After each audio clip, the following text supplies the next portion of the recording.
The stars above the colony world of Series 3 burned bright that night, unaware they were about to witness genocide. From orbit, the Vorka Dominion fleet hovered in silence. Black ships like serrated blades gleamed against the pale blue of the planet below. The Vorka were not conquerors in the traditional sense. They were predators that believed mercy was wasteful. To them, war was art, and extermination was efficiency. Admiral Cather stood on the command bridge of the dread cruiser Vengeance of Kral, his crimson eyes reflecting the holographic projection of the human colony below. "Transmit the ultimatum," he ordered, a junior officer hissed. "The humans have refused, Admiral. They claim sovereignty." Cather gave a thin smile. "Then they claim death." The order was given. From orbit, the Vorka unleashed a storm of plasma fire. The skies of Ceres III split apart, molten rain scouring entire continents. The oceans boiled. Cities were erased in seconds. A single day turned a thriving colony of 3 million souls into a graveyard of ash.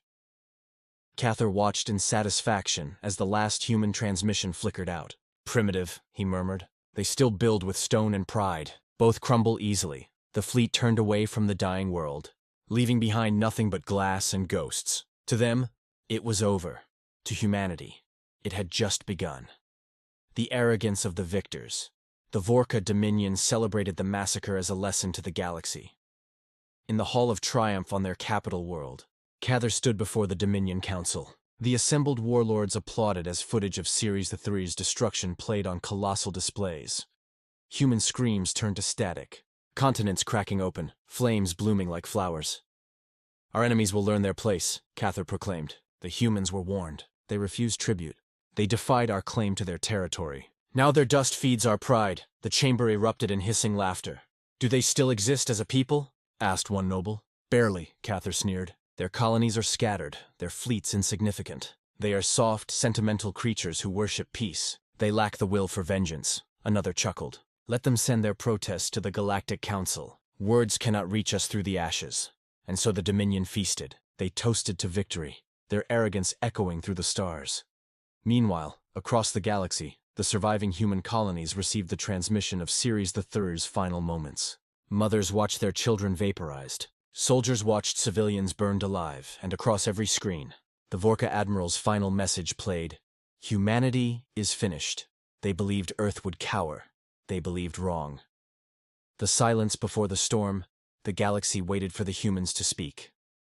Days passed, then weeks, then months. The communication lines remained eerily quiet. No threats, no retaliation, not even a statement of mourning. Other species whispered that perhaps the humans had finally broken, that the fire of their early expansion had gone cold. The Vorka laughed louder. On the Dominion homeworld, Cather addressed his officers. "See, they lack the spine for war. Their United Earth Command is a myth, a relic of their infant civilization. They will send envoys, not soldiers, and we will break those too." He was wrong again. Because on Earth, beneath the quiet blue skies of the cradle of humankind, silence was not weakness. It was preparation. Deep beneath the Himalayan defense complex, a council gathered in shadows. Generals, admirals, and leaders of every surviving colony joined through encrypted channels.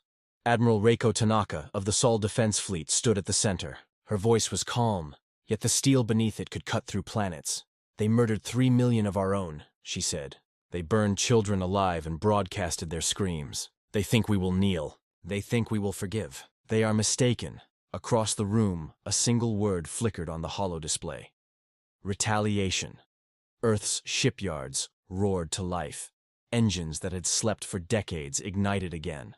Weapons once banned under interstellar treaties were reassembled in secret. Artificial intelligences long thought too dangerous for war were reactivated. Project Nemesis, the Terran initiative for total annihilation response, was authorized. The silence of humanity was not surrender. It was the inhale before the scream. The breaking of the heavens. The first sign came without warning. At the edge of the Dominion's frontier world, a listening post detected something impossible. A gravitational surge, like a miniature black hole forming in orbit. Before the sensors could recalibrate, the sky tore open. From the rift emerged steel titans, Terran dreadnoughts, each the size of a small moon. Their hulls shimmered black as obsidian, heat-resistant plating glowing faintly red. The lead ship bore a single, chilling emblem, the silver crest of Earth. Then came the message. This is Admiral Tanaka of the Terran Retribution Fleet. You have 3 seconds to surrender your world. The Vorka commander on the ground laughed, empty words from ghosts. 3 seconds passed. The bombardment began. Orbital strikes carved the crust of the planet into molten rivers. The Vorka defenses, once the pride of the Dominion, melted under kinetic bombardment so powerful it shattered mountains. Cities turned to vapor. Fortresses crumbled. Entire continents vanished beneath oceans of plasma. The Dominion called for reinforcements, but when their fleets arrived, the human ships were waiting. They did not fight for territory. They fought for retribution. Every Terran ship moved with precision, coordinated through an AI battle network that predicted enemy movements before they happened. Human pilots, augmented, calm, relentless, struck with mathematical cruelty. For every human life taken on Ceres III, 1,000 Vorka burned. Admiral Tanaka watched from her command throne as the enemy flagship broke apart, its reactors going supercritical. She did not smile. There was no joy in vengeance, only duty. "Mark the system," she said coldly. "Extinct." The fire spreads. The Dominion panicked. Messages flooded the High Council chambers. Outposts gone dark, fleets annihilated, planets silenced. "What are they?" one counselor cried. "How did the humans build such ships?" Cather's voice trembled. They must have hidden their armaments. No empire could construct that much firepower unnoticed. But he was wrong again. Humanity hadn't hidden its strength. It had forged it in silence, buried beneath treaties and diplomacy, waiting for the day the galaxy forgot that the species born on Earth was made for war. Within weeks, 3 Dominion sectors were gone. The Terran Retribution Fleet didn't conquer. They erased. Asteroid belts glowed red with molten debris. Stars themselves dimmed beneath the shadows of Terran dreadnoughts. The galaxy watched in awe and terror. Even the elder races, those who had once dismissed humanity as newcomers, began to whisper. The humans are awake. The fall of Cather, the Dominion's capital world, Kral, was once a jewel, a world of black stone spires and rivers of liquid crystal. Now it burned. Cather stood in his command citadel, watching the horizon bloom with fire as Terran troops descended through the atmosphere. Drop pods streaked across the sky like falling stars. The Vorka launched everything they had: missiles, fighters, ground artillery. But the human advance did not slow. The first wave landed outside the capital, a battalion of Terran shock troops clad in adaptive exo-armor. Their movements were silent, precise, terrifying. Cather heard their war cry echo through the comms. For the dead of Ceres III. It was not shouted in anger. It was whispered, cold and final. Cather tried to rally his guard. "We are the Dominion! We do not fall to prey." But even as he spoke, the citadel walls cracked. Human soldiers breached the gates, plasma rifles cutting through resistance like fire through paper. Cather turned toward the central command dais. He could see the Terran admiral herself standing amid the wreckage, her visor reflecting the inferno around them. "Admiral Tanaka," he hissed. "You think this vengeance makes you gods?" She stepped forward, voice calm. "No, just human." He reached for his weapon, but Tanaka raised her sidearm first. One shot, one end. The fall of the Vorka Dominion began and ended in that single sound. The ashes of empire. It took 12 days for the Dominion to die, their fleets shattered, their planets burned, their leaders executed or fled into exile. Every record of their arrogance was erased from the stars. And when the last Vorka world fell silent, the Terran Retribution Fleet stopped. No victory parades, no declarations, only orders. Return home. The galaxy trembled in the aftermath. Thousands of species that had once mocked humanity now sent envoys to Earth, not as equals, but as supplicants.